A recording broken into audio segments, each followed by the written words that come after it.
پہلا باب کافرہ کی دعا۔ مجھے سمجھ میں نہیں آتا کہ اس بیوقوف میں نانا ابو کو کیا خاص بات نظر آئی۔ کیا امی کے بعد وہ میری زندگی بھی تباہ دیکھنا چاہتے ہیں؟ غصے اور جھنجھلاہٹ سے بھرپور یہ الفاظ وہ پہلی بات تھے جو فاریہ کو دیکھ کر نائمہ کی زبان سے نکلے۔ یہ فاریہ کے لیے ایک بالکل غیر متوقع استقبال تھا۔ فاریہ کچھ دیر قبل جب نائمہ کے کمرے میں داخل ہوئی تو وہ کسی گہری سوچ میں ڈوبی اپنے بستر پر بیٹھی ہوئی تھی۔ اس کی نگاہیں کھڑکی سے باہر آسمان کی سمت بے مقصد بھٹک رہی تھیں۔ وہ اپنی سوچ میں اتنی مگن تھی کہ اسے فاریہ کی آمد کا احساس بھی نہ ہوا۔ وہ اس کی آمد سے بے خبر اپنے خیالات کی دنیا میں کھوئی رہی۔ فاریہ کچھ دیر کھڑی نائمہ کا جائزہ لیتی رہی۔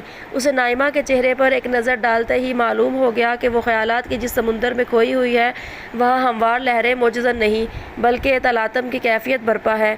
اس کی خاموشی جس طوفان کا پیش خامہ تھی، اس کے تمام تر آثار نائمہ کے چہرے پر بکھرے تاثرات سے ظاہر ہو رہے تھے۔ فاریہ کو یہ اندازہ تو اپنے گھر ہی میں ہو گیا تھا کہ معاملہ کچھ گڑبڑ ہے۔ آج جیسے ہی وہ کالج سے گھر پہنچی تو نائمہ کا فون آ گیا کہ فوراً میرے پاس چلی آؤ۔ پہلے تو فاریہ سمجھی کہ نائمہ کے نانا اسماعیل صاحب کی طبیعت کی خرابی کا کچھ مسئلہ ہے، کیونکہ پچھلے دنوں وہ ہسپتال میں تھے اور آج نائمہ کالج بھی نہیں آئی تھی، مگر نائمہ نے بتایا کہ ان کی طبیعت ٹھیک ہے۔ البتہ اس نے فاریہ سے بہت اصرار کیا کہ وہ فوراً اس کے پاس چلی آئے، لہٰذا کھانا کھاتے ہی وہ اس کے گھر چلی آئی۔ یہاں آ کر اس نے نائمہ کو فکر و تردد کے جس سمندر میں غوطہ زن دیکھا، اس نے اس کی تشویش کو اور بھی بڑھا دیا۔ نائمہ خیالات کی جس دنیا میں کھوئی ہوئی تھی وہاں نہ صرف دروازہ کھلنے کی آواز پہنچ سکی، نہ فاریہ کے قدموں کی چاپ۔ فاریہ اپنی عزیز سہیلی کو اس حال میں دیکھ کر مضطرب ہو گئی۔ وہ بچپن سے بہت گہری سہیلیاں تھیں، دونوں ایک ہی محلے میں رہے اور اسکول سے لے کر کالج تک سب ساتھ پڑھے تھے۔ وہ نائمہ کی سوچ، اس کے رویے اور اس کی رگ رگ سے واقف تھی۔ اسے معلوم تھا کہ نائمہ نے زندگی کتنی محرومیوں میں گزاری ہے، مگر زندگی کی ہر مشکل کو اس نے بڑی ہمت سے جھیلا تھا۔ پچھلے دنوں سے اپنے نانا کی بیماری میں اس نے جس طرح اپنی والدہ کا ساتھ دیا تھا وہ خود اس کی ہمت کی ایک مثال تھی۔ گھر میں نانا کے سوا کوئی مرد نہ تھا، مگر اس نے بڑی بہادری سے اس صورتحال کا سامنا کیا اور نانا کی خدمت میں پیش رہی۔ اپنی ایسی باہمت سہیلی کی پریشانی فاریہ کے لیے باعث تشویش تھی۔ فاریہ کے کمرے میں داخل ہونے کے کافی دیر بعد بھی نائمہ نے اس کی آمد کا کوئی نوٹس نہیں لیا تو فاریہ نے بہت پیار سے نائمہ کے سر پر ہاتھ رکھ کر اسے اپنے آمد کی اطلاع دی۔ ہماری فلسفی حسینہ کس کی یادوں میں کھوئی ہوئی ہے؟ فاریہ ایک خوشگوار مذاق سے بات شروع کرنا چاہ رہی تھی، لیکن جواب میں ایک تند و تیز جملہ سننے کو ملا جو ہر قسم کے سیاق و سباق کے بغیر تھا۔ وہ کون بے وقوف تھا جو اس کے نانا ابو کو نظر آ گیا تھا، اور نائمہ کی زندگی سے اس کا کیا تعلق تھا؟ فاریہ کو کچھ سمجھ میں نہیں آیا۔ اس نے نائمہ کے برابر بیٹھے ہوئے پیار سے اس کی کمر کو تھپ تھپایا اور بولی، مسئلہ کیا ہے؟ پوری بات بتاؤ، ایسے تو میری سمجھ میں کچھ نہیں آئے گا۔ تمہیں معلوم ہے نا کہ پچھلے کچھ عرصے سے ہمارے گھر میں ایک بلا آ گئی ہے۔ نائمہ نے برا سا منہ بنا کر جواب دیا، مگر فاریہ پر نائمہ کا مدعا واضح نہیں ہو سکا۔ اس نے نہ سمجھنے کے انداز میں سوال کیا، یار یہ پہیلیاں کیوں بجھوا رہی ہو؟ صاف صاف بتاؤ کس بلا کا ذکر کر رہی ہو؟ نائمہ نے جھلا کر کہا، وہی بلا جو پچھلے ہفتے نانا ابو کی بیماری میں مستقل طور پر ہمیں چمٹ گئی تھی۔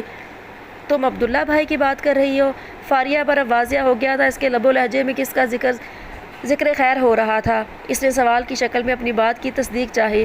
نائمہ نے اس بات میں گردن ہلاتے ہوئے اسی توہین امیز لہجے میں عبداللہ کا ذکر جاری رکھا، ہاں اسی احمق کی بات کر رہی ہوں جو روزانہ نانا ابو کے ساتھ رات کو زبردستی رکتا تھا، حالانکہ اس کی کوئی ضرورت نہیں تھی۔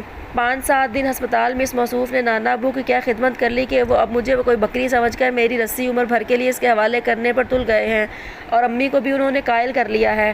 نائمہ کے لہجے میں غصہ، نفرت، حقارت سب ایک ساتھ جمع تھے۔ اچھا تو یہ بات ہے، فاریہ نے سر ہلاتے ہوئے کہا۔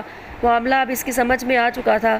وہ اس کا غصہ ٹھنڈے کرنے کے لیے اسے پیار سے سمجھانے لگی، دیکھو نائمہ، تمہاری زندگی کا فیصلہ تمہاری مرضی کے خلاف نہیں ہو سکتا۔ میں آنٹی کو جانتی ہوں اور نانا ابو کو بھی، وہ دونوں تم سے بہت محبت کرتے ہیں اور تمہاری رضامندی کے بغیر کوئی فیصلہ نہیں کریں گے، مگر کیا آنٹی نے تم سے کوئی بات کی ہے؟ اس نے ایک سوال پر اپنی بات ختم کی تو فاریہ نے اس بات میں سر ہلاتے ہوئے کہا، ہاں انہوں نے مجھ سے پوچھا تھا۔ تو تم نے کیا جواب دیا؟ وہی جو تمہیں دے چکی ہوں۔ پھر انہوں نے کیا کہا؟ بس خاموش ہو گئی۔ یار تو بس بات ختم ہو گئی، وہ یہ بات نانا ابو کو بتا دیں گی، لیکن یہ بتاؤ کہ تمہیں اتنا غصہ کس بات پر ہے؟ فاریہ نے قدرے تعجب سے پوچھا۔ نائمہ اس سوال پر خاموش رہی تو فاریہ نے اسے سمجھاتے ہوئے کہا، ویسے عبداللہ بھائی اتنے برے تو نہیں کہ تم اس رشتے کے ذکر پر اس قدر ناراض ہو جاؤ۔ تم نے ہی تو مجھے بتایا تھا کہ وہ تمہارے حسن سے اتنا مرعوب ہوئے تھے کہ تمہیں پہلی دفعہ دیکھتے ہی بے ہوش ہو گئے تھے۔ نائمہ کا موڈ ٹھیک کرنے کے لیے فاریہ نے لطیف انداز میں ہنستے ہوئے کہا، مگر نائمہ کے چہرے پر مسکراہٹ کی کوئی رمق نمودار نہیں ہوئی۔ وہ سنجیدہ لہجے میں بولی، اس شخص کا نہ کوئی کیریئر ہے، نہ اسٹیٹس، نہ شکل ہے، نہ صورت، پھر اوپر سے اس کی مذہبی باتیں، نانا ابو کی بیماری میں اس کی باتیں سن کر میں تو تنگ آ گئی تھی۔ نائمہ کے لفظ سے حقارت کا زہر چھلک رہا تھا۔ یار کچھ تو خدا کا خوف کرو، فاریہ بھی چہرے پر سنجیدگی لاتے ہوئے بولی۔ عبداللہ بھائی کا اس وقت کوئی بڑا اسٹیٹس نہیں، مگر کیریئر تو بہت شاندار ہے۔ ان کے پاس انجینئرنگ اور سائنس کی اعلیٰ ترین ڈگریاں ہیں، وہ پوزیشن ہولڈر رہے ہیں، ان کی جاب بھی اچھی خاصی ہے، بلکہ ترقی کا بھی امکان ہے۔ رہی شکل کی بات تو یہ حقیقت ہے کہ وہ کسی اداکار کی طرح نہیں، نہ ایسے ہیں کہ ہزاروں میں نمایاں نظر آئیں، مگر اتنی بری شکل کے بھی نہیں کہ تم ان کے ساتھ کھڑی ہو کر شرمندہ ہو۔ اچھی مناسب شکل و صورت کے ہیں، اور جنہیں تم مذہبی باتیں کہہ رہی ہو وہ تو تسلی کی کچھ باتیں تھیں جو وہ نانا ابو کی بیماری کے دوران میں ان سے، آنٹی سے اور تم سے کرتے رہے۔ اس میں کیا برائی ہے؟ نائمہ نے پوری بات کا جواب دینے کی بجائے فاریہ کے پہلے جملے کو پکڑ لیا۔ کس خدا کا خوف کروں میں؟ اس کا جس نے بچپن سے مجھ سے میرا باپ چھین لیا، اس کا جس نے ساری زندگی سوائے غربت اور تنگ دستی کے مجھے کچھ نہیں دیا، اس کا جس نے جوانی میں میری ماں کو بیوہ کر دیا۔ نائمہ کے منہ سے الفاظ نہیں، زہر میں بجھے ہوئے تیر نکل رہے تھے۔ نہیں فاریہ بی بی، نہیں، میں جاہل نہیں ہوں، نفسیات اور فلسفے کی اسٹوڈنٹ ہوں، میں نے بڑے بڑے فلسفیوں کو پڑھ رکھا ہے۔ یہ مذہبی ڈھکوسلے مجھے دھوکہ نہیں دے سکتے، نہ عبداللہ جیسے مذہبی بہروپیوں کی باتیں مجھے احمق بنا سکتی ہیں۔ شدت جذبات سے نائمہ کا چہرہ سرخ ہو چکا تھا، وہ رکے بغیر بے تکان بولتی چلی جا رہی تھی۔ اللہ سب ٹھیک کر دے گا، اس کے ہر کام میں بہتری ہوتی ہے، وہ اپنے بندوں سے بے حد محبت کرتا ہے۔ نائمہ لمحے بھر سانس لینے کو رکی اور پھر بولنے لگی، کیا ٹھیک کیا ہے اس نے میرے ساتھ؟ وہ میرے ساتھ ہی کیا پوری دنیا کے ساتھ کیا ٹھیک کیا ہے اس نے؟ کتنی غربت ہے یہاں، کتنی بیماریاں ہیں یہاں، کتنا ظلم ہے اس دنیا میں، ختم نہ ہونے والی طبقاتی درجہ بندی ہے، دولت کی غیر مساوی تقسیم ہے۔ بے بی، اس دنیا میں کسی خدا کا حکم نہیں چلتا، یہاں صرف مادے کی حکمرانی ہے، یہاں صرف دولت اور طاقت کا راج ہے، یہی ایک حقیقت ہے، اس کے سوا کوئی دوسری حقیقت نہیں۔ اپنے عمل سے ہر شخص بتاتا ہے کہ یہی آخری سچائی ہے، مگر چہرے پر منافقت کا نقاب چڑھائے رہتا ہے۔ میں منافق نہیں ہوں۔ نائمہ کی باتیں سن کر فاریہ کچھ پریشان ہو گئی۔ یہ پہلا موقع نہیں تھا کہ اس نے اپنے ان باغیانہ خیالات کا اظہار اس کے سامنے کیا تھا۔ نائمہ کو اپنی زندگی اور حالات سے شکوہ تو شروع ہی سے تھا، مگر جب سے اس نے کالج میں فلسفے کے مضمون کو پڑھنا شروع کیا اور بڑے بڑے فلسفیوں کے افکار کا مطالعہ کیا تھا، تب سے اس کی بغاوت نظریاتی حیثیت اختیار کر گئی تھی۔ مگر آج اس نے جو لب و لہجہ اور انداز اختیار کیا تھا وہ فاریہ نے پہلے کبھی نہیں دیکھا تھا۔ وہ بات ختم کرنے کے لیے بولی، اچھا چھوڑو یار، اس موضوع پر ہم پہلے بھی بحث کر چکے ہیں۔ نائمہ نے اس کی بات بیچ سے کاٹتے ہوئے کہا، اور ہر دفعہ میں تمہیں لاجواب کر چکی ہوں۔ میں ہی نہیں، کئی اور لوگ بشمول نانا ابو کے تمہاری ان خرافات کا شکار ہو چکے ہیں۔ میرے عقلی اعتراضات کو اگر خرافات کہہ کر تم آنکھیں چرانا چاہتی ہو تو تمہاری مرضی، ویسے لاجواب تو میں نے نانا ابو کو بھی کر دیا تھا۔ ہاں، مجھے وہ دن یاد ہے، فاریہ نے ہنستے ہوئے کہا، اور اسی دن کے بعد وہ بیچارے تم سے ایسے ڈرے کہ اپنی جمع پونجی خرچ کر کے تمہیں اور آنٹی کو عمرہ کرانے کے لیے لے گئے، شاید مکہ مدینہ جا کر کچھ سدھر جاؤ، لیکن لگتا ہے سدھرنے کی بجائے تم اور زیادہ بگڑ کر آئی ہو۔ میں تو مجبوری میں گئی تھی، نانا اور امی کہنے لگے کہ ہم دونوں عمرے پر جا رہے ہیں، تم اکیلی یہاں کیسے رہو گی، اس لیے مجھے ان کے ساتھ جانا پڑا۔ وہاں جا کر میں تو بور ہی ہوتی رہی، اور یہ مصیبت بھی وہیں گلے پڑی تھی۔ نائمہ نے اپنی جبری عمری کے آخر میں جس مصیبت کا ذکر کیا تھا، اس کی وضاحت کے لیے فاریہ کو کوئی سوال پوچھنے کی ضرورت نہیں تھی۔ فاریہ جانتی تھی کہ اس کا اشارہ عبداللہ کی طرف ہے۔ نائمہ نے اسی ٹون میں گفتگو کرتے ہوئے فاریہ پر ایک حملہ کیا، لیکن یار یہ تو بتاؤ، تمہارے خیال میں یہ بیوقوفی کا کام نہیں کہ لاکھوں روپے خرچ کر کے انسان پتھروں کو دیکھنے اور چھونے چلا جائے؟ اس کے بجائے یہ پیسے کسی غریب کی مدد پر خرچ نہیں ہونے چاہیے؟ اس کے بعد پر جو کثرت مطالعہ کی بنا پر ایک چلتا پھرتا انسائکلوپیڈیا تھی، اعداد و شمار سے یہ ثابت کرنے لگی کہ جتنے پیسے حج عمرہ کے سفر پر خرچ ہوتے ہیں، اس سے غریب لوگوں کے کتنے مسائل ختم ہو سکتے ہیں۔ فاریہ کے پاس ایسی باتوں کا کوئی جواب نہیں تھا۔ وہ بیچاری نے جان بچانے کے لیے کہا، یار میں تم سے بحث میں نہیں جیت سکتی، میں تو صرف اتنا جانتی ہوں کہ ہم اللہ کے لیے کرتے ہیں، ہم سب کو اس کی نعمتوں کا شکر ادا کرنا چاہیے، سب سے بڑھ کر یہ شکریہ تمہیں ادا کرنا چاہیے، اس لیے کہ فاریہ نے اپنا جملہ ادھورا چھوڑا اور نائمہ کو کندھوں سے پکڑ کر دیوار پہ لگے آئینے کے سامنے کھڑا کرتے ہوئے بولی، اللہ تعالیٰ نے اتنا حسین چہرہ اور ایسا دلکش وجود لاکھوں میں شاید کسی کو دیا ہوگا، اسی کا شکر ادا کر لیا کرو۔ نائمہ اپنی تعریف پر خوش ہونے کی بجائے طنزیہ ہنستے ہوئے فاریہ سے بولی، میری جان، میری ماں بھی جوانی میں میرے جیسی تھی، مگر جانتی ہو اس کے ساتھ کیا ہوا؟ میرے نانا نے ایک نہایت شریف اور ایماندار مگر غریب آدمی سے انہیں بیاہ دیا۔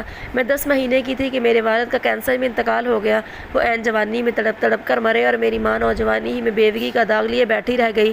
میرے باپ نے ورثے میں میری ماں کے لیے بیوگی کے سوا اور کچھ نہیں چھوڑا، جس کے بعد میری ماں نے مجھے لے کر نانا کے گھر لوٹ آئی۔ انہوں نے دوسری شادی کرنے کی بجائے میری پرورش کی خاطر اپنی جوانی برباد کر دی۔ اب میرے نانا یہ چاہتے ہیں کہ اس گھر میں پھر یہ ایکشن ری پلے ہو، اور تم کہتی ہو کہ میں شکر کروں؟ تو نہ شکر کرو، جو دل چاہے کرو۔ فاریہ نے قدرے ناراض لہجے میں کہا تو نائمہ کو احساس ہوا کہ وہ بیچاری اتنی دیر سے اس کی دلجوئی کرنے کی کوشش کر رہی ہے، جواب میں وہ اس کے ساتھ بلا وجہ تلخ ہو رہی ہے۔ وہ اپنے لہجے اور گفتگو کی تلافی کرتے ہوئے نرمی سے بولی، سوری یار، مجھے غصہ امی اور نانا پر تھا جو میں نے تم پر اتار دیا۔ اس کو نرم پڑھتے دیکھ کر فاریہ نے اس جارحانہ لب و لہجے کی طرف توجہ دلائی جس میں اس نے کچھ دیر قبل اللہ تعالیٰ کا ذکر کیا تھا۔ میری تو خیر ہے، لیکن اللہ تعالیٰ کے معاملے میں محتاط رہا کرو، ہم سب اسی کے بندے ہیں اور وہ ہمارا مالک ہے۔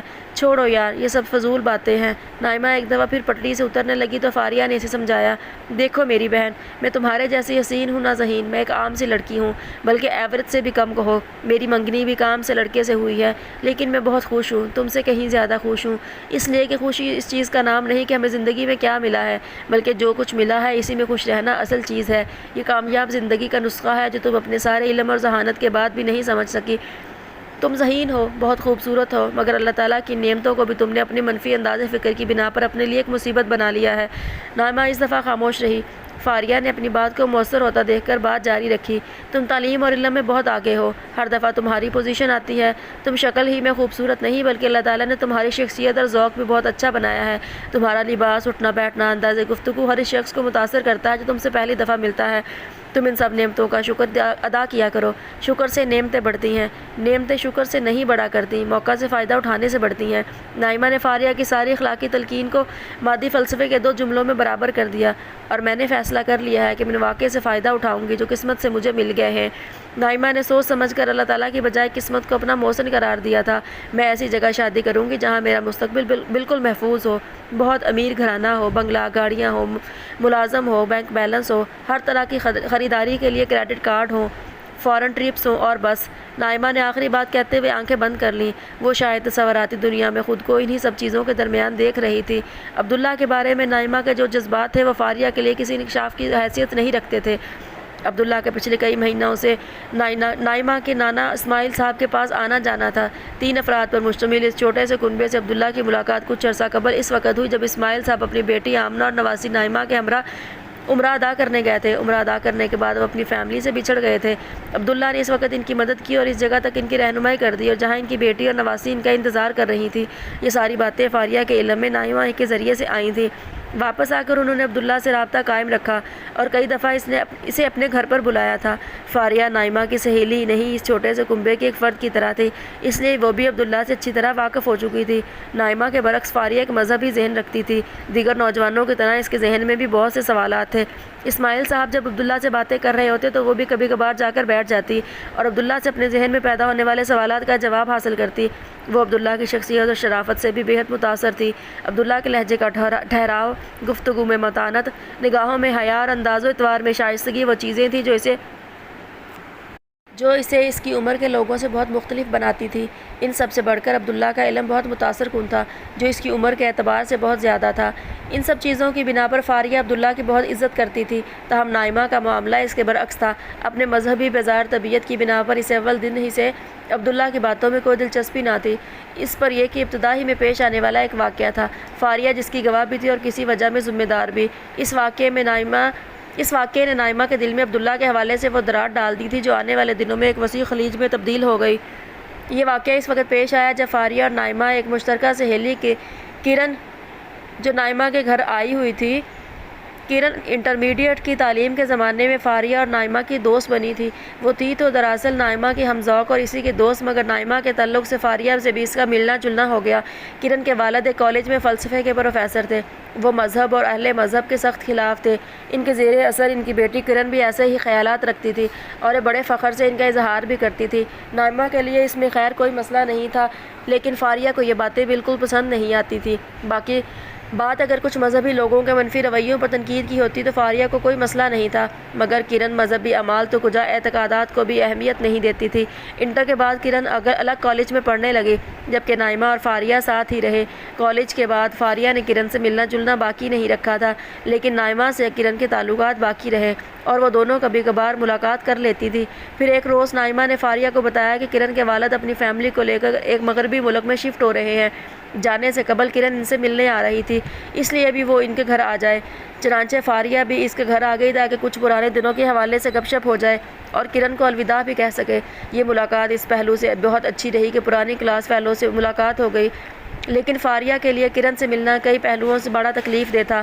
اسے پہلا جھٹکا تو کرن کو دیکھ کر ہی لگا۔ اسے دوپٹے کا بے وزن کپڑا ہمیشہ ایک بوجھ لگا تھا۔ کالج میں یہ بوجھ وہ کسی نہ کسی طرح ڈھو رہی تھی، مگر اب اس نے یہ بھاری بوجھ اپنے کندھوں سے اتار پھینکا تھا۔ کپڑے جدید فیشن کے مطابق اور تراش خراش میں تمام ہتھیاروں سے لیس تھے جو صنف مخالف کے دل و دماغ میں تہلکہ مچا دیتے۔ جب گفتگو شروع ہوئی تو فاریہ کے لیے اس وقت صورتحال بڑی تکلیف دہ ہو گئی۔ جب کرن نے حسب عادت مذہب کا مذاق اڑانا شروع کر دیا، وہ اپنی گفتگو میں مغربی ممالک کے رہن سہن کی بہت تعریف کر رہی تھی۔ پھر بغیر کسی وجہ کے یہ تعریف اس وقت مذہب پر تنقید میں تبدیل ہو گئی جب کرن نے کہا، یار مغرب نے یہ ساری ترقی مذہب اور خدا کے تصور سے نجات پا کر حاصل کی ہے۔ تم بالکل ٹھیک کہہ رہی ہو، نائمہ نے اس کی تائید کرتے ہوئے کہا۔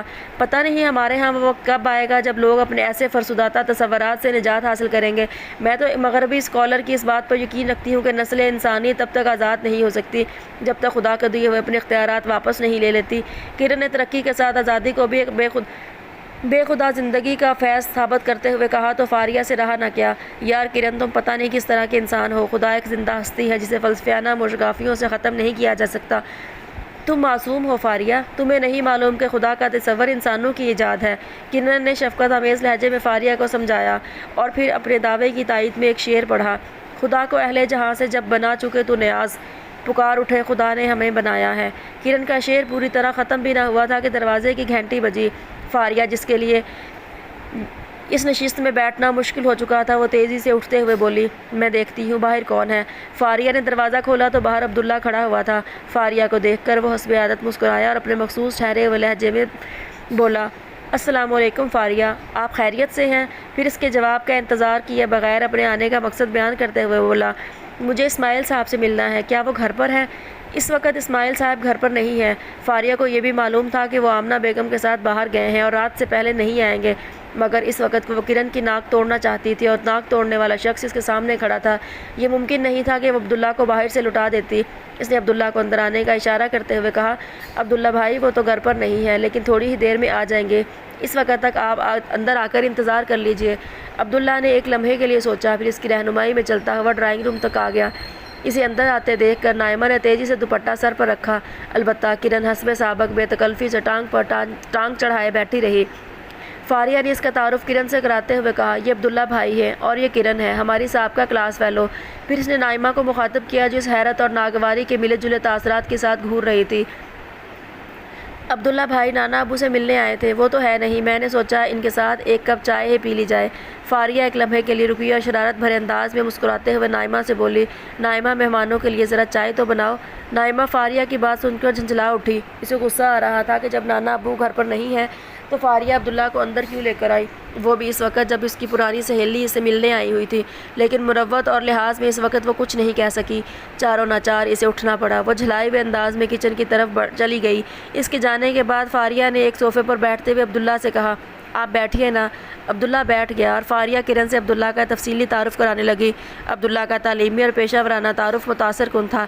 تعارف ختم ہوا تو کرن ایک گرم جوش مسکراہٹ کے ساتھ اس کی طرف قدرے جھکتی ہوئی بولی، بہت خوشی ہوئی آپ سے مل کر۔ وہ جھکتے وقت اس بات سے کتن پرواہ تھی کہ اس نے دوپٹہ نہیں پہن رکھا۔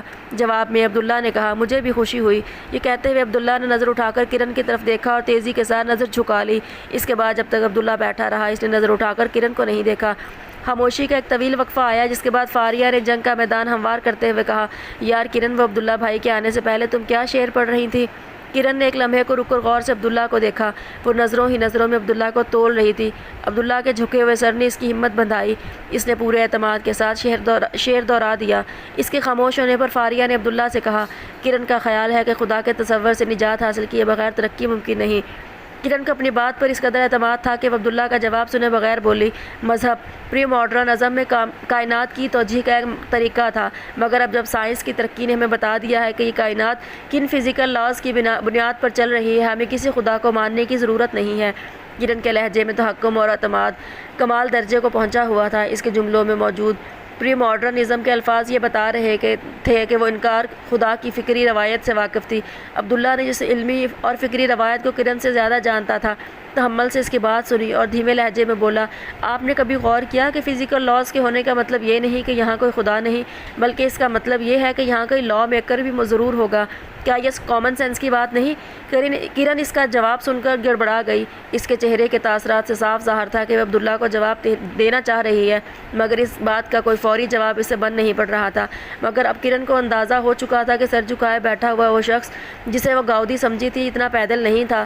عبداللہ نے ایک وقفے کے بعد کہا، یہی قرآن مجید کا طریقہ ہے۔ کائنات جن فزیکل لاز کے تحت چل رہی ہے، وہ ان سے پیدا ہونے والے نظم، ترتیب، تنظیم کو بار بار سامنے رکھ کر یہ واضح کرتا ہے کہ کائنات کے اپنے اتنے مختلف اور باہم متضاد اجزاء حیرت انگیز طور پر ہم آہنگ ہیں، اور مل کر وہ لائف سپورٹنگ سسٹم ترتیب دیتے ہیں جو سرتاسر انسان دوست اور حیات دوست ہے۔ یہ بغیر کسی خالق کی مداخلت کے کیسے ممکن ہے؟ قرآن کے ذکر پر کرن نے برا سا منہ بنا کر جواب دیا، قرآن کا ذکر تو آپ بالکل نہ کیجیے، سارے مذہبی کتابوں کی طرح اس میں بھی بڑی غلطیاں پائی جاتی ہیں۔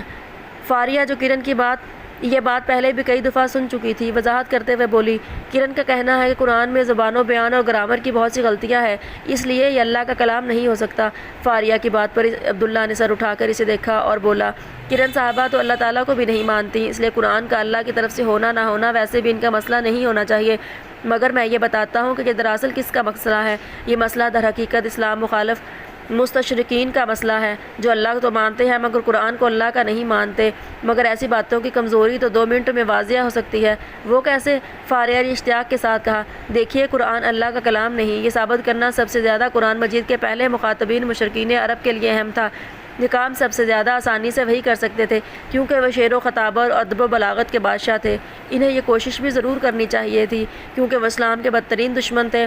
اس دشمنی نے انہوں نے ہر حربہ اختیار کیا، مگر کبھی یہ نہیں کہا کہ قرآن میں گرامر یا زبان کی کوئی غلطی ہے۔ سوال یہ ہے کہ اگر قرآن میں کوئی غلطی وہ لوگ دریافت نہیں کر سکے، تو پھر سینکڑوں سال بعد پیدا ہونے والے لوگ کیسے قرآن کی غلطی نکال سکتے ہیں؟ یہ تو ایسے ہے جیسے اردو یا فارسی زبان بولنے والا کوئی شخص گرامر کی کتابوں سے انگریزی سیکھے اور پھر دنیا کو یہ بتائے کس نے شیکسپیئر کے کلام میں غلطیاں نکالنی ہیں، یا پھر کوئی انگریز اردو سیکھ کر دنیا کو بتائے کہ کلام غالب میں فلاں غلطیاں پائی جاتی ہیں۔ یاد رکھیے، کلاسیکل لٹریچر سے زبان کے قواعد وجود میں آتے ہیں، قواعد کی بنیاد پر ان کو پرکھنا سطح انداز فکر کی دلیل ہے۔ یہی سبب ہے کہ جو غلطیاں مستشرقین قرآن میں نکالتے ہیں، وہ کسی ناواقف شخص کو تو کچھ متاثر کر سکتی ہیں، لیکن زبان و بیان کا اچھا ذوق رکھنے والا وہ شخص ان سے پہلے کبھی متاثر ہوا ہے، نہ آئندہ ہو سکتا ہے۔ اس لیے یہ سارے اعتراضات بچکانہ نوعیت کے ہیں۔ پھر اس نے ایک اور آسان مثال سے اپنی بات کی وضاحت کی، عربی گرامر کی بنیاد پر قرآن میں غلطیاں نکالنا ایسا ہی ہے جیسے میڈیکل کی کسی کتاب میں کسی انسانی عضو کے کچھ فنکشنز لکھے ہوں، پھر تحقیق سے معلوم ہوا کہ یہ عضو ایک اور کام بھی کر سکتا ہے۔ اب صحیح رویہ تو یہ ہوگا کہ اس عمل یا فنکشن کو میڈیکل کی کتاب میں لکھ دیا جائے، نہ کہ میڈیکل کی کتاب کو بنیاد بنا کر یہ کہا جائے کہ فلاں عضو میں غلطی دریافت ہو گئی۔ عبداللہ بول رہا تھا اور کرن کے چہرے پر ایک رنگ آ رہا تھا اور ایک جا رہا تھا۔ عبداللہ نے اس کے مبلغ علم کا منبع بھی واضح کر دیا تھا اور اعتراض کا ایک واضح جواب بھی دے دیا تھا۔ اسی دوران میں نائمہ چائے کی ٹرے اٹھائے کمرے میں داخل ہوئی۔ اسے اندر آتا دیکھ کر فاریہ نے کہا، بعض لوگوں کا خیال ہے کہ دنیا میں جو ظلم، ناانصافی، حادثات اور سانحات پائے جاتے ہیں، وہ اس بات کو ماننے کی اجازت نہیں دیتے کہ دنیا کا کوئی خالق و مالک ہے۔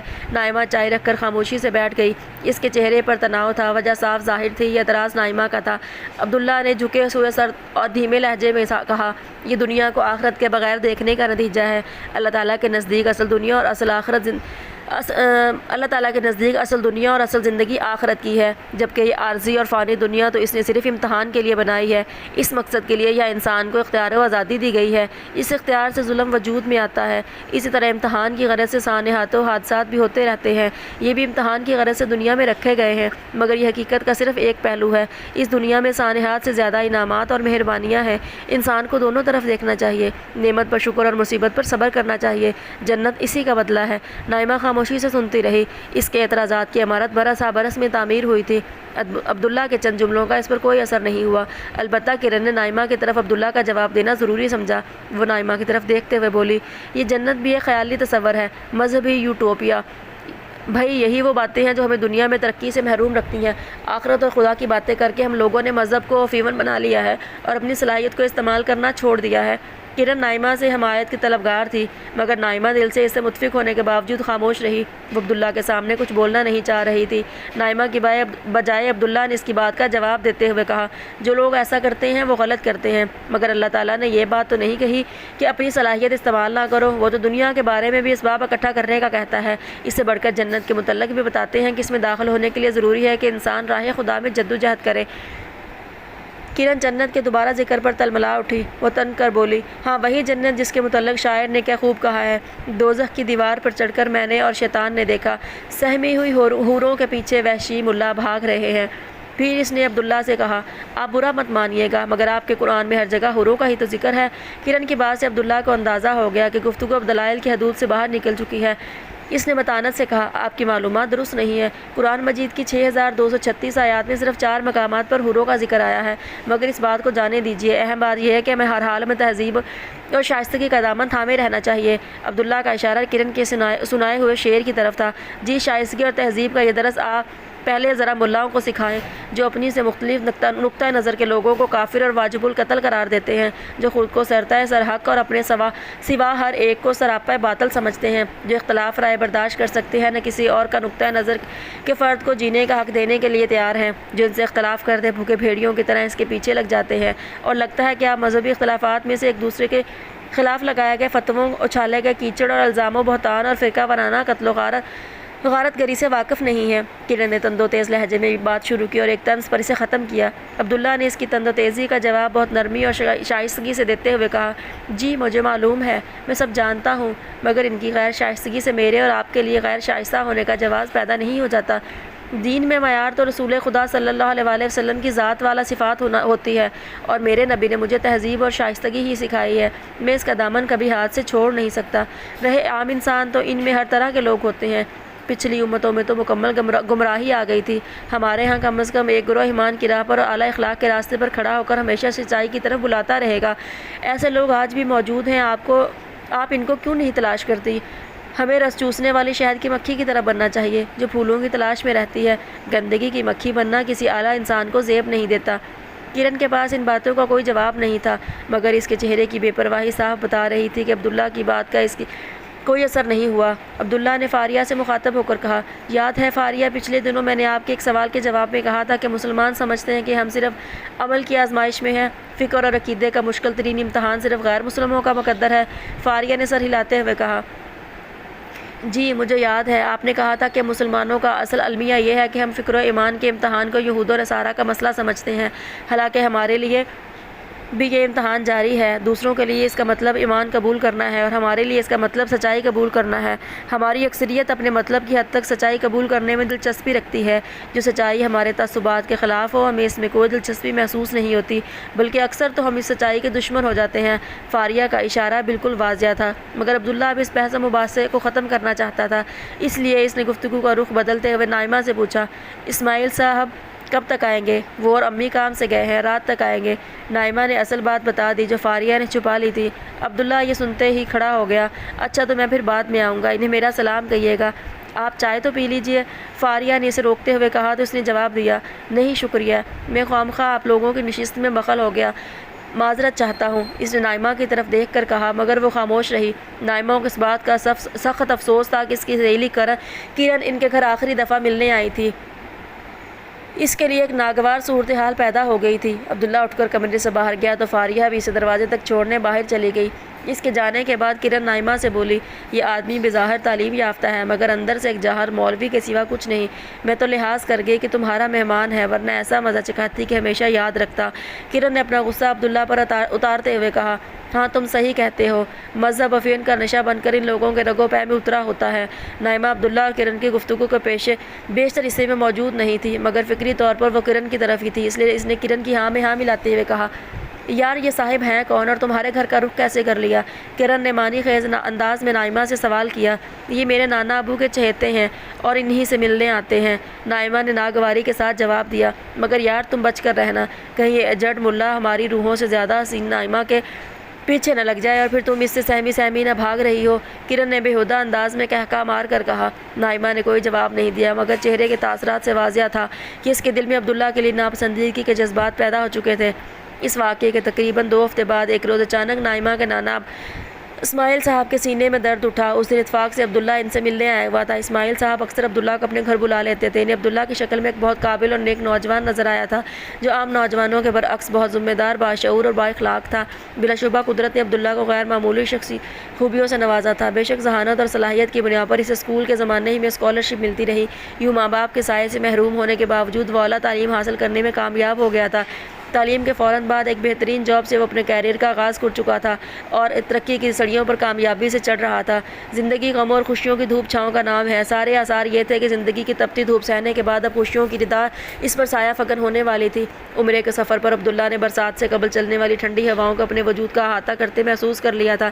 اسماعیل صاحب کے خاندان میں اسے وہ سب کچھ نظر آ گیا تھا جس سے وہ محروم تھا، اس لیے ان کے بلانے پر وہ ہر دفعہ بہت شوق اور اہتمام سے ان کے گھر جاتا تھا۔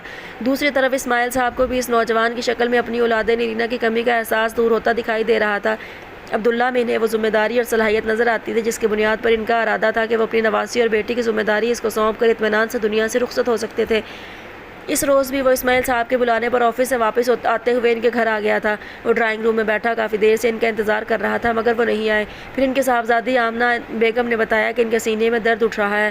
عبداللہ نے فوراً انہیں اسپتال لے جانے کا نہ صرف مشورہ دیا بلکہ خود اصرار کر کے انہیں اسپتال لے گیا۔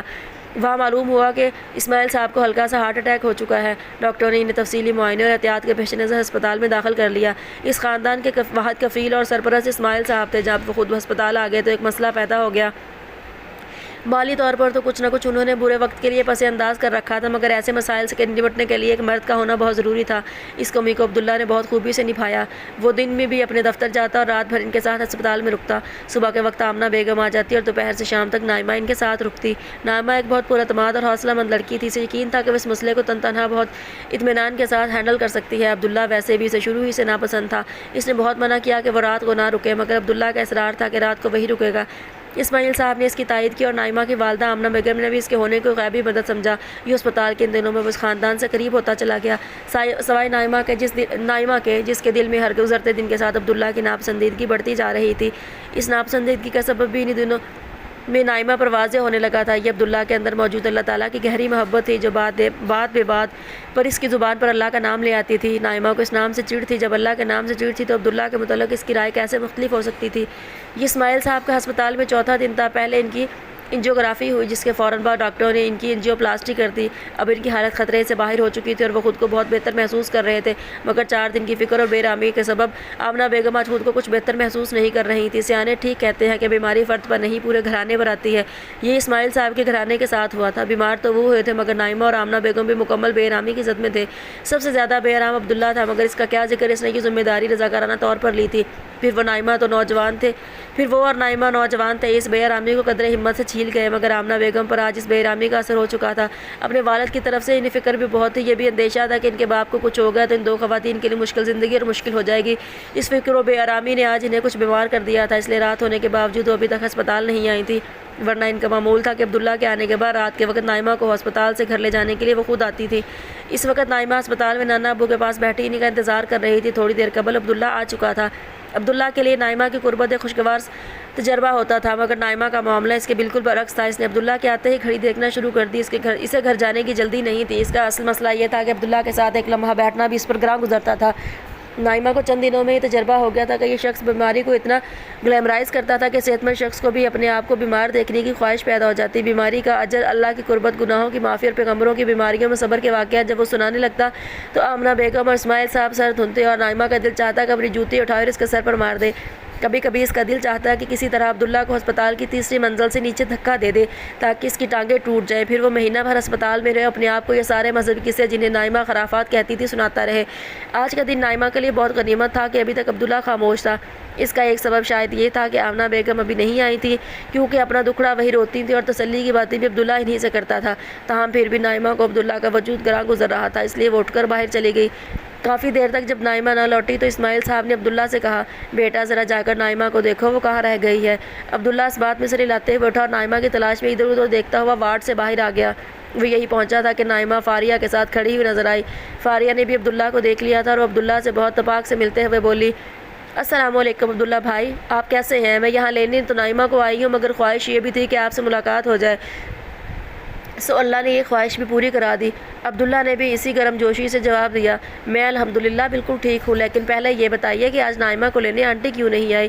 ان کی طبیعت بالکل ٹھیک ہے، بس ذرا سا بخار محسوس کر رہی ہیں، لیکن میں نے انہیں گولی کھلا دی تھی، پھر میں انہیں بستر پر لٹا کر ان سے اصرار کر کے یہاں آئی ہوں کہ نائمہ کو خود لے کر آ جاؤں گی، آپ لوگ بالکل پریشان نہ ہو۔ اس نے عبداللہ کو جواب دیتے دیتے نائمہ کی طرف دیکھا، جو کہ آمنہ بیگم کی بیماری کا سن کر پریشان ہو چکی تھی۔ غالباً آمنہ بیگم کی بیماری والی بات اس نے ابھی تک نائمہ کو نہیں بتائی تھی۔ عبداللہ نے نائمہ کو پریشان دیکھا تو اسے تسلی دیتے ہوئے کہا، انشاءاللہ وہ بالکل ٹھیک ہو جائیں گی، یہ دکھ بیماری تو زندگی کا حصہ ہے، انشاءاللہ سب ٹھیک ہو جائے گا، اللہ سب ٹھیک کر دے گا۔ عبداللہ کے اس جملے پر نائمہ کا دماغ گھوم گیا۔ وہ کئی دنوں سے عبداللہ کی اس نوعیت کی گفتگو برداشت کر رہی تھی۔ اس وقت اپنی والدہ کی طبیعت کا سن کر وہ بہت پریشان تھی۔ ایسے میں عبداللہ کی بات نے جلتی پر تیل کا کام کیا تھا۔ اس نے بمشکل خود پر ضبط کیا اور بہت تحمل کے ساتھ بولی، عبداللہ صاحب، میری والدہ بیمار ہے، انہیں بخار ہے، انہیں اللہ نے نہیں بخار کی گولی ٹھیک کرے گی، اور اگر آپ کو میری بات سے اختلاف ہے تو ایسا کیجیے کہ ہسپتال بند کروا دیجیے اور ایک روحانی شفاخانہ کھول کر بیٹھ جائیں، پھر تعویذ لکھ کر سارے مریضوں میں بانٹیں، اللہ نے چاہا تو سب لوگ اسی سے ٹھیک ہو جائیں گے۔ نائمہ کا لہجہ نرم تھا، مگر اس کے الفاظ میں طنز کی گہری کاٹ تھی۔ عبداللہ اس غیر متوقع حملے کے لیے بالکل تیار نہیں تھا۔ وہ قدرے گھبرا کر بولا، نہیں، وہ میرا مطلب یہ تھا کہ اللہ انہیں ٹھیک کر دے گا، علاج تو بے شک کرانا چاہیے، اور اگر علاج نہ کیا جائے تو کیا تب بھی اللہ ٹھیک کر دے گا؟ نائمہ اسے زچ کر دینے پر تل چکی تھی۔ نہیں، علاج تو ضرور کروانا چاہیے، یہ بھی اللہ کا حکم ہے، لیکن شفا اللہ ہی دیتا ہے۔ اس موقع پر فاریہ کو اندازہ ہو چکا تھا کہ نائمہ کی کیا کیفیت ہے۔ اس نے محسوس کر لیا کہ اگر اس نے نائمہ کو نہیں روکا تو اس بات کا لحاظ کیے بغیر کہ عبداللہ ان لوگوں کا محسن ہے، اسے الجھ پڑے گی۔ اس نے فوراً مداخلت کی اور کہا، نائمہ آنٹی تمہارا انتظار کر رہی ہیں اور تم یہاں باتوں میں لگ گئی۔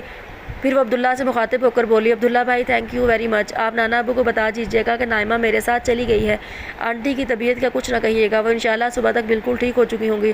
ان سے کہیے گا کہ میں یہاں قریب کسی کام سے آئی تھی، اس لیے نائمہ کو ساتھ لے گئی، میں آپ کو اپنی گاڑی میں چھوڑ آتا ہوں۔ عبداللہ نے مدد کی نیت سے اسے پیشکش کی، آپ کا بہت شکریہ، ہم آسانی سے چلے جائیں گے، آپ پلیز نانا ابو کے پاس جائیے اور آپ کا انتظار کر رہے ہوں گے۔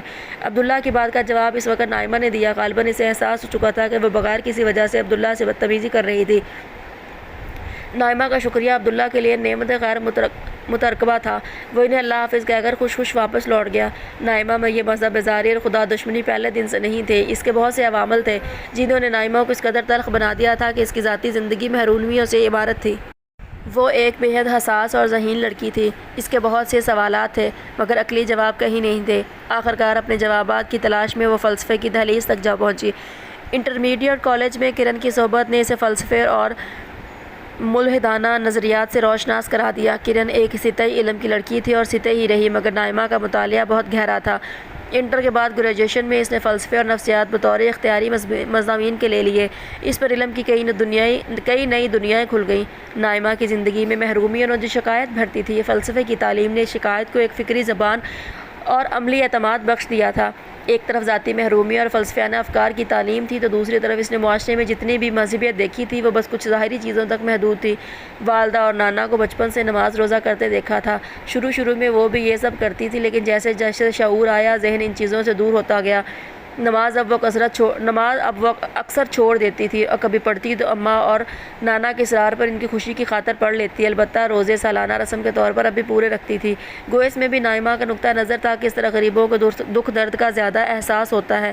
اچھے اساتذہ بڑی نعمت ہوتے ہیں، مگر نائمہ کی بدقسمتی کہ ایسا کوئی اچھا استاد نہ مل سکا۔ اس نے جب کبھی مذہبی پس منظر میں کوئی سوال اٹھایا تو ڈرا دھمکا کر، جہنم کا خوف دلا کر، خدا کے غضب کا ذکر کر کے اس کے سوالات کو کچل دیا گیا۔ اسکول سے نکل کر کالج میں پہنچی تو بہت کچھ مذہبی حلقے دیکھے، اس سے بھی درس میں بلایا جاتا۔ شروع میں تو وہ گئی بھی، لیکن تھوڑے عرصے میں اسے اندازہ ہو گیا کہ سارا زور مچھروں کو چھاننے کی طرف ہے۔ ہر شخص اطمینان سے سالم اونٹ نگلے جا رہا تھا۔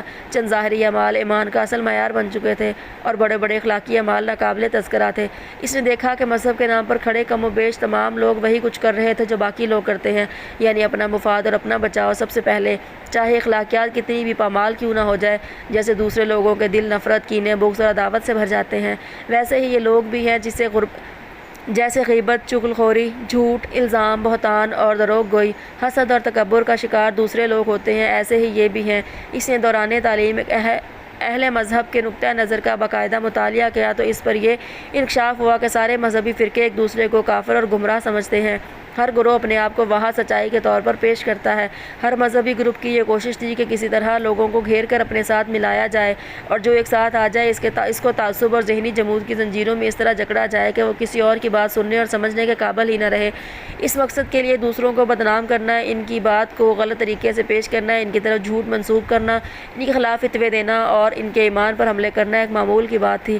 حد تو یہ ہے کہ جن لوگوں سے اختلاف ہو جائے ان کی جان لینے کو بھی ان میں سے بہت سے لوگ جائز قرار دیتے ہیں۔ باقی لوگ فرقہ وارانہ اور فکری اختلافات کی بنیاد پر قتل ہونے والوں کو موت پر اطمینان کا اظہار کرتے یا کم از کم خاموش رہتے ہیں۔ اس کے ساتھ ہر گروہ اپنی حق پرستی اور سچائی کا ڈھنڈورا پیٹتا ہوا بھی نظر آتا۔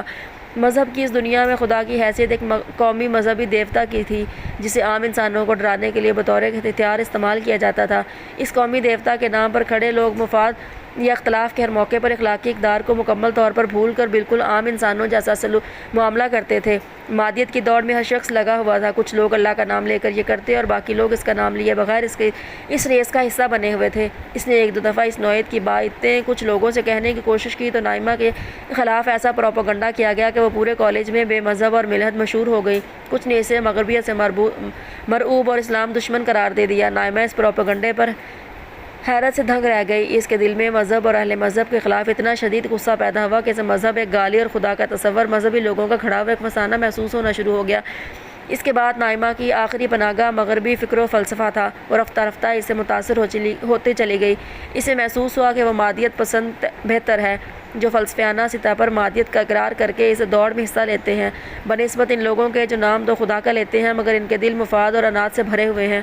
اسے اپنی پوری زندگی میں کوئی ایسا شخص جو مذہبی ہو نظر نہیں آیا جو فکری طور پر اس کے سوالات کا جواب دے سکے اور ساتھ ساتھ سیرت و کردار میں بھی مفاد اور انات سے بلند ہو کر ایمان، احسان، عدل، رحم اور محبت کی وہ زندگی گزارتا ہو جس کا ذکر اس نے کورسوں کی کتابوں میں حضرت محمد صلی اللہ علیہ وآلہ وسلم کی سیرت میں پڑھا تھا۔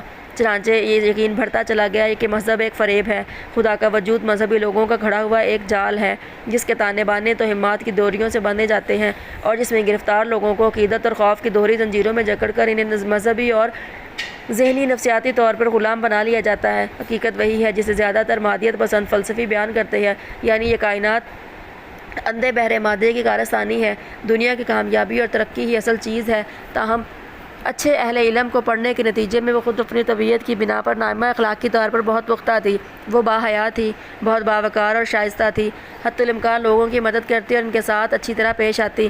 اس میں صرف ایک ہی کمی تھی، یہ کمی عبداللہ کی ذات تھی جس سے اسے پہلے دن بیر ہو گیا تھا۔ یہ اسماعیل صاحب کے ہسپتال میں آخری ایام تھے۔ ڈاکٹروں نے بتا دیا تھا کہ ایک دو دن میں انہیں چھٹی مل جائے گی۔ نائمہ کالج سے گھر آ کر کھانے وغیرہ سے فارغ ہوتی اور سیدھی اسپتال آ جایا کرتی تھی۔ آج بھی ایسا ہی ہوا۔ وہ اسپتال کی عمارت میں داخل ہوئی اور مختلف حصوں سے گزرتے ہوئے اپنے نانا کے وارڈ کی طرف جا رہی تھی کہ اچانک ایک غریب سی دیہاتی عورت نے اس کا ہاتھ پکڑ کر رونا شروع کر دیا۔ وہ روتی جاتی اور کہتی جاتی کہ بیگم صاحبہ میری مدد کرو، مجھ غریب پر رحم کرو۔ اس میں کوئی شک بھی نہیں تھا کہ نائمہ اپنی شخصیت اور رکھ رکھاؤ میں کوئی بیگم صاحبہ ہی لگتی تھی۔ ایک تو شکل و صورت اور قد و قامت اللہ نے ایسا دیا تھا، دوسری طرف اس کا رکھ رکھاؤ، لباس اور ہر چیز اسے حسن اور وقار ٹپکتا تھا۔ وہ اسے دور سے دیکھنے ہی سے معلوم ہو جاتا تھا کہ کوئی کھاتے پیتے کی گھرانے کی متمول خاتون آ رہی ہیں۔ نائمہ نے آہستگی سے اپنا ہاتھ چھڑایا اور اس عورت سے دریافت کیا، کیا مسئلہ ہے، کیوں رو رہی ہو؟ بیگم صاحبہ، میرا بچہ ہسپتال میں ہے، اس کا آپریشن ہونا ہے۔ ہسپتال والے کہتے ہیں فوراً 65,000 روپے جمع کرواؤ ورنہ آپریشن نہیں ہوگا۔ میں بہت غریب ہوں، باہر گاؤں سے علاج کے لیے شہر آئی ہوں، میرا مرد مزدور ہے، ہمارے پاس جو کچھ تھا ہم نے دے دیا، ہمارا کوئی جاننے والا نہیں، اب اتنے پیسے میں کہاں سے لاؤں کہ اللہ کے واسطے میری مدد کر دو۔ اللہ کا نام سن کر نائمہ کو پہلے تو بہت غصہ آیا، اس کا دل چاہا کہ وہ اس سے کہے کہ جاؤ اللہ سے مانگو، مجھ سے کیوں مانگتی ہو؟ پھر خیال آیا کہ اس طرح کی باتوں کا یہ موقع نہیں ہے۔ اس نے پوچھا کون مانگ رہا ہے پیسے؟ جواب میں وہ غریب عورت اسے اپنے ساتھ انتظامیہ کے دفتر لے گئے۔ نائمہ نے وہاں موجود شخص سے صورتحال معلوم کی تو اسے بتایا گیا کہ واقعی یہ عورت ٹھیک کہہ رہی ہے۔ اس پر نائمہ نے ڈیوٹی پر تعینات شخص کے کہا، آپ لوگ کیا کسی غریب کی کوئی مدد نہیں کرتے؟ جواب ملا، بی بی یہ پرائیویٹ ہسپتال ہے، ایسے غریب یہاں ہر روز آتے ہیں، اگر ان کی مدد کرتے رہے تو ہسپتال بند ہو جائے گا، اس سے کہیں کہ بچے کو سرکاری ہسپتال لے جائے۔ نائمہ نے اس عورت کی طرف دیکھا تو اس نے کہا ہم پہلے وہیں گئے تھے مگر وہاں کوئی بیڈ خالی نہیں تھا، ابھی ڈاکٹر نے ہڑتال کر دی اس لیے ہم اسے یہاں لے آئے، اب یہ کہہ رہے ہیں کہ جب تک پیسے نہیں آئیں گے آپریشن نہیں ہوگا۔ نائمہ دوبارہ ایک شخص کی طرف پلٹی اور پوچھا کیا کوئی ڈسکاؤنٹ نہیں ہوتا؟ کوئی زکوٰۃ فنڈ نہیں ہے یہاں؟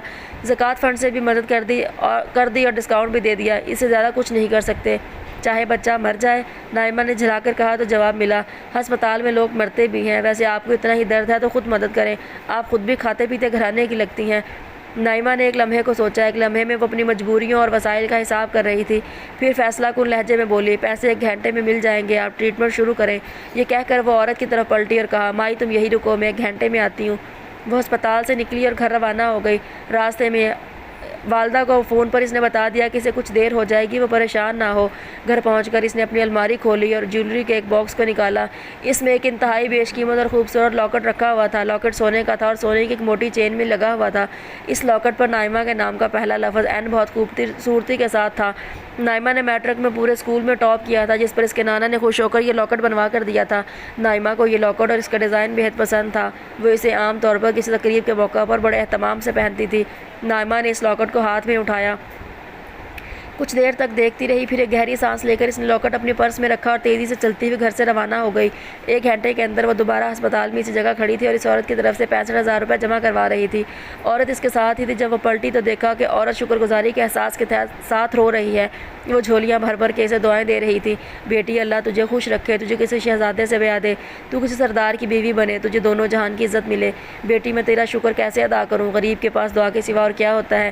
وہ عورت اب بیگم صاحبہ سے بیٹی پر آ گئی تھی، اسے اندازہ ہو چکا تھا کہ یہ ایک نوجوان غیر شادی شدہ لڑکی ہے۔ شکریہ اپنے اللہ کا ادا کرو۔ نائمہ کے لہجے میں طنز کے بجائے گہری اداسی تھی۔ اداسی اسی احساس کی تھی کہ اس نے صرف ایک غریب کی مدد کی ہے، یہاں نہ جانے کتنے لوگ اسی طرح مر جاتے ہوں گے۔ وہ انتظامیہ کے دفتر سے نکلی اور اپنے نانا کے وارڈ کی طرف چلنے لگی۔ راستے میں کھلی جگہ آئی جہاں آسمان نظر آ رہا تھا، ایک لمحے کے لیے رکی اور آسمان کی طرف دیکھ کر سر اٹھایا۔ یہاں سے سورج نظر نہیں آ رہا تھا مگر صاف نیلے آسمان پر بکھری تیز روشنی کی ہر کرن یہ بتا رہی تھی کہ آسمان کی سلطنت کے تخت پر سورج بڑی شان سے براجمان ہے، اس کے جمال نے زمین سے آسمان تک نور پھیلا رکھا ہے اور اس کے جلال کی تب سے زمین سلگ رہی ہے۔ نائمہ کی آنکھوں سے ایک آنسو کا قطرہ نکلا اور اس کے رخساروں سے ڈھلک کر نیچے گر گیا۔ وہ دھیرے سے بولی میں تو ایک ہی بچا سکی، ہو سکے تو باقی لوگوں کو تو بچا لے۔ عرصہ ہوا نائمہ نے دعا مانگنی چھوڑ دی تھی، اپنے نانا کی بیماری میں بھی اس نے خدا کو نہیں پکارا تھا مگر اس وقت نہ جانے کیا ہوا تھا کہ اس کا کفر ٹوٹ گیا، یا پھر شاید یہ کافرہ کی آخری دعا تھی۔ نہ آسمان سے کوئی جواب آیا، نہ اس کے لیے اس کو کوئی توقع تھی۔ نائمہ سر جھکا کر اپنی سوچوں میں غرق آگے بڑھ گئی۔ وہ دھیرے دھیرے چلتے ہوئے آگے بڑھ رہی تھی۔ ادھر آسمان پر یکایک بادلوں کا ایک ٹکڑا نمودار ہوا اور سورج کو ڈھانک کر زمین کو اس کی تپش سے بچا لیا۔ نائمہ اندر داخل ہو گئی۔ وہ یہ نہیں دیکھ سکی کہ اس کی دعا کے فوراً بعد تیز دھوپ کا اثر ختم ہو گیا تھا اور اس کی جگہ ایک خوشگوار سائے نے لے لی تھی۔